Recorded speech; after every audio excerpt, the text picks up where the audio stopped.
Make the choice to begin anywhere in your life, and the journey has started. And along the way, be inspired. Listen to the stories by joining the president of Howard University, Dr. Wayne A.I. Frederick, on The Journey. As we celebrate HBCU Week and prepare for the inaugural Truth and Service Classic game between Howard University football and Hampton University football on September 18th at Audi Field, now is an ideal time to explore the important role athletics have played alongside academics in the storied legacy of our historically black colleges and universities. Hello, my name is Dr. Wayne Frederick, and my guest today on The Journey is Keri Davis, Howard University's Director of Athletics. Welcome. So good to have you. Thank you. Good to be here.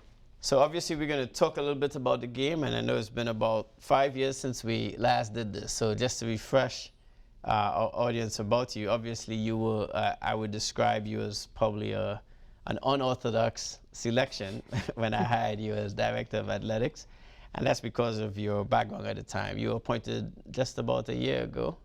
5 years ago, September 9th, or 6 years ago, 2015. Time is flying. Yes. Having said that, tell the audience a little bit about your background that got you to my attention. Yeah, I come from an absolutely out-of-the-box background, for sure. We used to call that thinking beyond the resume, and you certainly did that.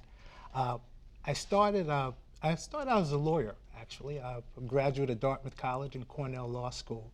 Worked on Wall Street for 4 years at a big law firm before I went into the entertainment world, and made my way finally to HBO, where I was Senior Vice President and Head of Programming for the sports division. So that allowed me to really pursue my passion for sports, the ability to storytell, which is what I love doing. That's my background, of being able to tell stories. And most of all, it gave me the opportunity to make deals, and I always saw myself as a deal maker. So even as a lawyer, I always came out of every situation, you know, how do I make a deal that's good for not just me, but also for the guy on the other side of the table? And so HBO gave me the opportunity to do that. I was with HBO for 17 years. During that time, we led all television networks and sports Emmys, Peabody Awards, and we had obviously the best boxing franchise anywhere on network television. So I'm proud of my accomplishments there, but coming to Howard was such a unique opportunity that when one of my friends mentioned that this was a possibility, you know, I jumped at the chance. Mm. And I should be clear, I just renewed your contract, so I should be aware this is your 6th year. Having said that, as I look at you know, that experience, especially with HBO boxing in particular, you had to interact with the Oscar de la Hoyas at the time and so on. What would you say was the most challenging about that versus probably the most rewarding? Yeah, certainly the most challenging was dealing with some of the legendary boxing promoters. So Don King, Bob Arum, right? You know, people ask me all the time when they find out, you know, that's what I did. They say, what was it like working with Don King? Well, I have to tell you, it was quite an experience. And sometimes it was the most rewarding and sometimes it was most challenging. It was great to see a black man with his vision. You know, he thought outside the box. You know, whenever he wanted to do an event, he said, let's do the biggest event possible. Let's go to Spain, let's go to Africa. Right? But also it came with challenges because he was a difficult man to negotiate with, to say the least. Right. He'd call my house every morning at 7 o'clock in the morning when we were doing a deal to make sure I was not only up, but ready to deal with him first. I was his first business transaction of every day. Right? So I got to make note of that. Exactly. All right. So you know, it was a lesson for sure. Because so oftentimes you're my first email. But yeah, so that was the most challenging and in some ways the most rewarding. The other thing though is I got to work with young black people, and you know, people like Floyd Mayweather and Roy Jones Jr. I got a chance to see them at a young age and watch them grow. And you know, I know Floyd has, for example, he was one of the first boxers I signed at HBO. and I know he has a little bit of a checkered background in terms of, but I actually saw a young man grow into actually an adult now that I think we can be more proud of his accomplishments than when he started. And so watching that growth amongst young black athletes was really probably the most rewarding aspect of the position. Well, the parallel of that is obviously your job here, because what we are about obviously is the formation of young athletes. You obviously played in the Ivy League at Dartmouth. You played basketball there. Mm-hmm. So you saw college athletics in the Ivies. And I like to liken what we're doing at Howard in terms of the emphasis we have on academics and our high graduation rate for our athletes as something that's very similar to the Ivies. What do you see as similarities and potential contrasts in those two worlds as you see the athletes now from your position? That's a great question. I think having played Ivy League basketball, it helped me see the Howard athlete for the not just struggles, but the difficulty that they may have balancing athletics and academics. At Dartmouth, it wasn't just about what you did on the basketball court, but it also we had to compete in the classroom. And that was one of the things that I thought the Howard athlete had to make sure that we accomplished. So my first goal when I got here was making sure that we were strong academically. I used to say to our coaches all the time, we have to be who we say we are. We know we're the best academic program, I think, amongst any non-Ivy in the country. That's how I looked at it. But we have to reflect that. And so I made sure our coaches recruited athletes, right, who fit that, those characteristics: high academics, high character, right, and then also once we have that as a foundation, we can then compete on the athletic field. Right. And now as you look at the landscape of HBCUs, what about the HBCU experience you think is unique and at the same time critical? So, I think the pageantry of HBCU experience is unique. The tradition of it. It's unlike, so for example, most of the schools that we compete with, the mid-majors, et cetera, they don't have the same type of tradition and legacy that HBCUs have. I can remember, I'm old enough to remember, when Hall of Famers ruled the HBCU athletic landscape, because our athletes weren't allowed to go to PWIs or not allowed to compete for PWIs. At HBO, I did a documentary about the integration of college football, how it happened, for example, at Alabama when they lost to USC, right? In that famous game where, Alabama said, we won't lose like that again, right? The legacy and tradition is so unique for us. And then it's also the pageantry, the bands, the cheerleaders, the dancers, the DJs, right? It's an experience going to any HBCU athletic event. And I think that's unmatched and unrivaled anywhere under any experience in college football or basketball. But now that those athletes who are potential Hall of Famers, et cetera, and can go pro, can go elsewhere, it seems that HBCUs may have lost that edge athletically on the field. What's your thought about that? And if you do agree with that sentiment, how do we recapture that? I agree with that sentiment, but I also believe that we are actually turning a corner. So for example, last year, Howard had the first 5-star athlete to attend an HBCU. I have to think since the 70s in McCord-Maker. We were able to do that because we have the type of institution, right, that has the combination of athletics, academics, and name brand, right, that can compete with any other place in the country, right? There's no reason someone might not look at Howard and say, you know what, I can get the same benefits going to Howard that I get going to Stanford or Duke, et cetera. That's our calling card. All right, now, we may be in a unique position to sell that. I don't know if every HBCU has that ability, but I believe certainly Howard does, which is one of the reasons why this was probably the only athletic director position I would have taken. Right? Right. That being said, I do think HBCUs do have something different to offer all college athletes, period. And I'm going to draw on the experience from Dartmouth for me. When I was at Dartmouth and I walked around campus, every person I met asked me what sport I played. They assumed I was an athlete, right? They assumed that I didn't get there because I had a 1,300 board score, right? But that somehow I could dribble a basketball or catch a football, right? That's not the case at HBCU. Here, it's a nurturing environment, right? And I believe athletes are now looking to get closer to that type of nurturing environment, so that they can be part of something that's a family, part of a legacy and tradition that they probably can't get at a PWI. I see the future is really bright in that area. So with that in mind, as we assess our HBCUs and the athletic programs, and as we lay out, it's important to celebrate them. So this HBCU week is about celebrating the HBCUs. What exactly do you want the casual observer to take away in this celebration? You know, the casual observer that looks at this says, okay, you know what?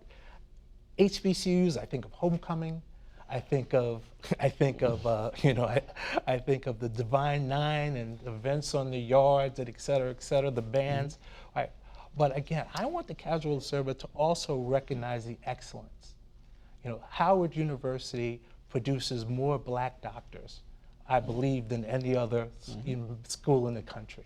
Right, maybe with the possible exception of Harvard, maybe, I'm not sure. But that's Howard University. Howard University, okay. Right. I have to think we're up there in terms of engineers. And right. So first of all, appreciate what we bring to the table from a legacy standpoint, right, academically and traditionally.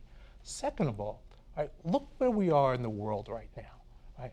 We have an HBCU graduate in the White House. Right. That's a different position, right, than I think we've ever been in, and the appreciation for our excellence should be part of any celebration that we have. Let's not just talk about the bands and homecoming. Let's talk about our successes, athletically, academically, socially. And so with that in mind, the Truth and Service Classic, this is an inaugural football game. It's between Howard University and Hampton University. That's a big rivalry that exists. What can we expect when we come out on September 18th at Audi Field? Well, let's talk football for a second. I'm excited about this year's team. Larry Scott, who's our football coach, this is really his first season. I mean, he played 2 games last year, but those were under COVID protocols, et cetera. But this is the first time he's had a chance to recruit. And I've gone out to practice a couple of times, and I tell you, we passed the airport test. We look like a football team, right, in terms of the size of the athletes and the way the athletes look. I think we'll have an opportunity to be very competitive this year. I think we'll be great next year. That's how I'm looking at it. In terms of whether or not we'll beat Hampton, no chance we don't win the game. Right? I admire your confidence. Right. And the event itself will be fun. There'll be a lot of activities. We're still in a COVID environment, but the DC United, who is our partner in the event, they're going to have a live band in the concourse, and there are going to be events around the stadium surrounding the event that'll make it a great outing for our fans and alumni. Now, Truth and Service is obviously our motto, and having that as a classic, this being the inaugural one, how did that come about, and why you think the game is going to be so significant? What beyond just the game you think people are going to start getting and would become part of, hopefully, a tradition here at Howard University? Yeah, well, so first of all, this game was 3 years in the making. Back in 2018, I think it was, I went to my boss, a really smart guy, and I said, one of the things, right, he had actually said to me that one of the things, I'd like to see us do is to have more events. more things that create excitement that are just not another football game. And so we had the idea to go to DC United with the brand new stadium and Audi Field, and let's see if we can create something special. The pandemic sort of held it up, for a year and a half in terms of the conversation. But it was a great opportunity to do something with another DC entity who also had the similar vision for us in terms of the service part.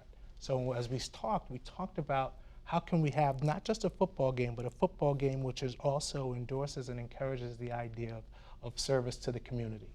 The Audi Field is in Southeast, which is an area of the city which is growing, right? But there's a lot of opportunity for our student athletes to give back in those areas. So this will be a whole week of community service for our football players that week. They'll be talking to middle schools. They'll be doing things in the community in terms of picking up trash and all of those kinds of opportunities will be there surrounding the game. So that the service element was one of the things that we really wanted to emphasize. Yeah, and obviously that's excellent, as you mentioned. That's extremely important to me and what I see us doing. So as we look at the football team, let's just spend a little more time on the football team.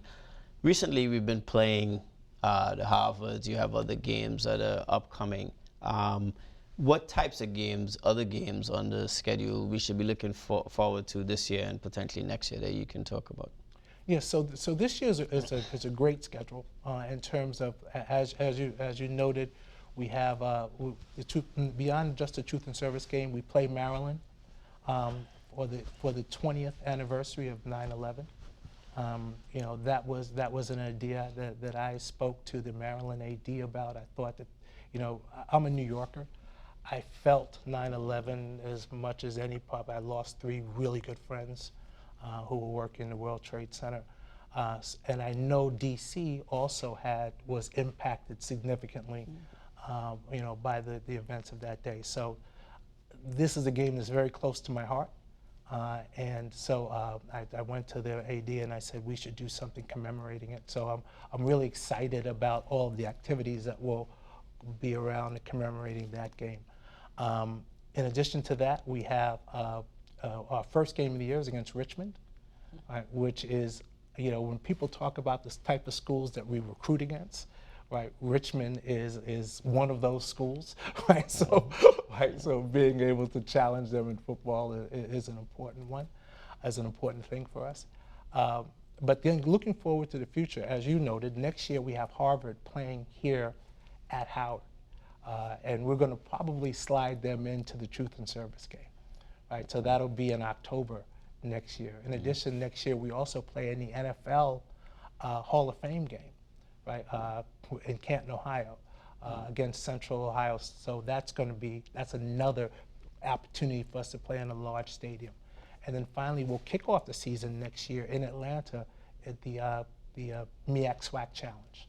Right, so we have a huge schedule over the course of the next 2 years. In addition, next year we also play Yale at Yale in the Yale Bowl, right? So, so very, very exciting fixtures for the football team. Let's talk more broadly about the athletics program. You mentioned men's basketball with Mecca joining us for, unfortunately, an interrupted COVID season, as it probably will forever be known. What about the basketball schedule that we should be excited about, both on the men's and women? Because on the women's basketball team, in my opinion, is one of the very hot teams at the university right now, and I'm excited to see them play. But what types of games we should be looking forward to seeing them in? Yeah, so we have some exciting games coming up this year for men's basketball. The first one I have to mention is the Martin Luther King birthday game. That's something that we started about 5 years ago. Started with us playing Harvard, and that game has grown to the point where now it's going to be, we're playing Notre Dame at the Burr, right? It's going to be, it's going to be quite a scene. So we're excited about that, and they better beware because we're going to be pretty competitive. Right? But we're also playing at the Prudential Center. We're playing North Carolina A&T at the Prudential Center in the Michael B. Jordan Classic. That's going to be a fun game.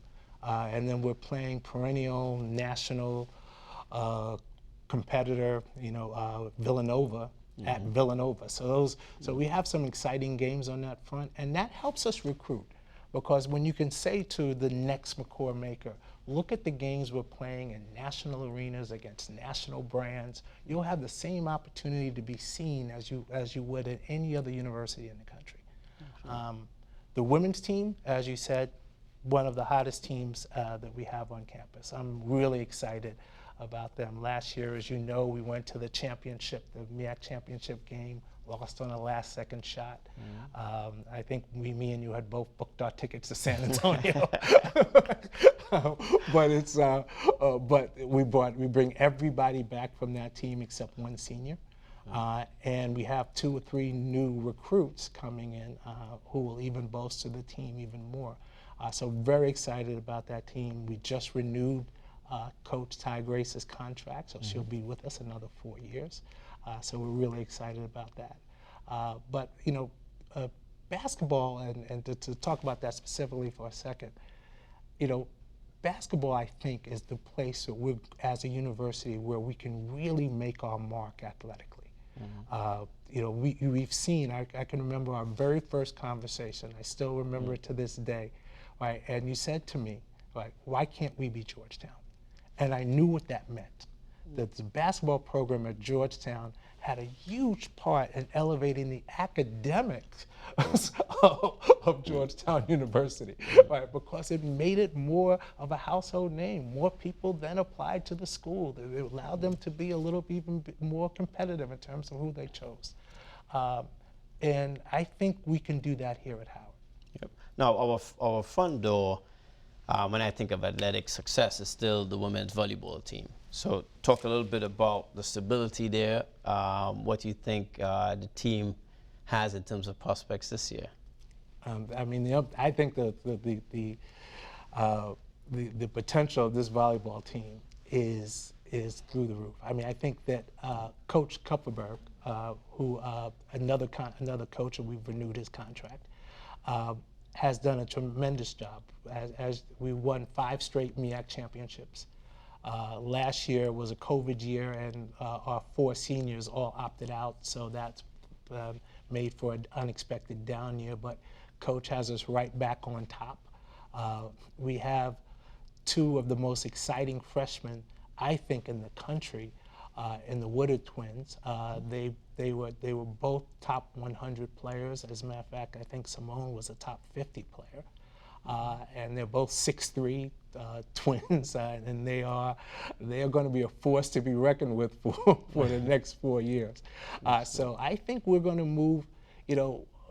We set goals for ourselves for every team, and some of our goals is to win championships. Sometimes it's just to be competitive. But with this team, our goal is to be a top 50 volleyball team. Let's go to the tournament and win some games with the goal of being a Final Four volleyball team within the next 3 years. Now, obviously, the progression has been good. You have men's and women's soccer. They've started off the season very well. You have swimming, diving to come. You have tennis, lacrosse. When you look over the landscape of all of the teams and the investments that we've been making, golf being one, having at least a young man who already won a tournament. What's your message, I guess, to the larger Howard community about athletics and why they should be here on campus, filling the stadium, filling the arena, filling the stadium, although it looks like we're going to need more space soon based on what we've seen early in the season? So I'm gonna quote again someone who's in this room. Right. My message is to our fans: athletics is no longer a hobby at Howard. That's the key. I think for a long time we took for granted the idea that let's just show up and have fun and be competitive and watch the band and listen to the DJ. No, that's not enough. Right? We're now in it that we think we can not only just compete for championships, but again, our goal, like volleyball, is to compete nationally. I want our alumni to be able to turn on the television, see us on the national stage, watch us win games against Power 5 teams. That's the goal. Right? And I think we're making really great strides toward those goals. All of those teams you just mentioned, we're ahead of schedule in terms of our competitiveness. Women's soccer, I think, is going to be terrific this year. This is the most talented team he's had. Men's soccer has already shown that they're going to be very competitive this year. Women's softball, I think women's softball has a chance to be the best MEAC or HBCU team that we have, period. They're going to rival our volleyball team. That's how good this program has become. And we want that across the board. Swimming and diving. We already have a young man who qualified for the Olympic trials. Right? We have a diver who we think will qualify for this year's World Championships, or next year's World Championships. So it's an exciting time around athletics, and we're here to not just to compete, but we're here to win. Right. I'd be remiss if I didn't ask you about name, image, likeness. Obviously, that's a hot topic right now. It's going to impact how we recruit. What are your thoughts about the issue around name, image, and likeness? Well, I've been an advocate for student athletes being able to profit off their name, image, and likeness for years. I thought that was an oversight from the NCAA, not going with the, especially in this era of social media, not going with the culture that's developed around the country, especially with our young people. I think it's an opportunity for Howard. I do. I think it's an opportunity for our young people to say, okay, wait a minute. I can now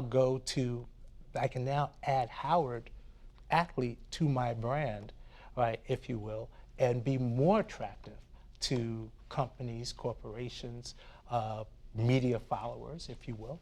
I think that those opportunities will exist, especially for a school like us, with the name value that we have, and also being in one of the major media markets in the world. So I think I'm excited about what it can mean for our student athletes. Well, as we close, we'll close how we always close. For the athletes who are out there listening to you, why Howard?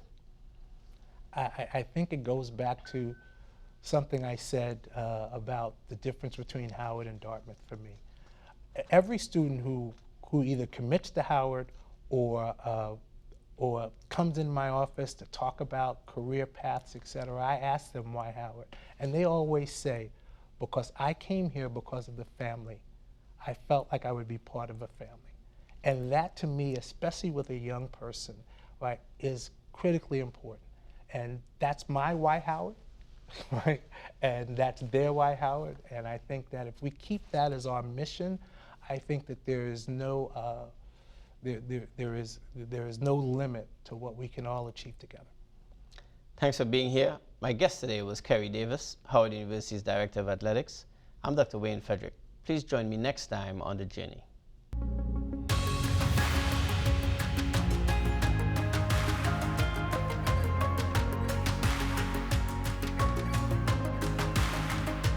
This program was produced by WHUT and made possible by contributions from viewers like you.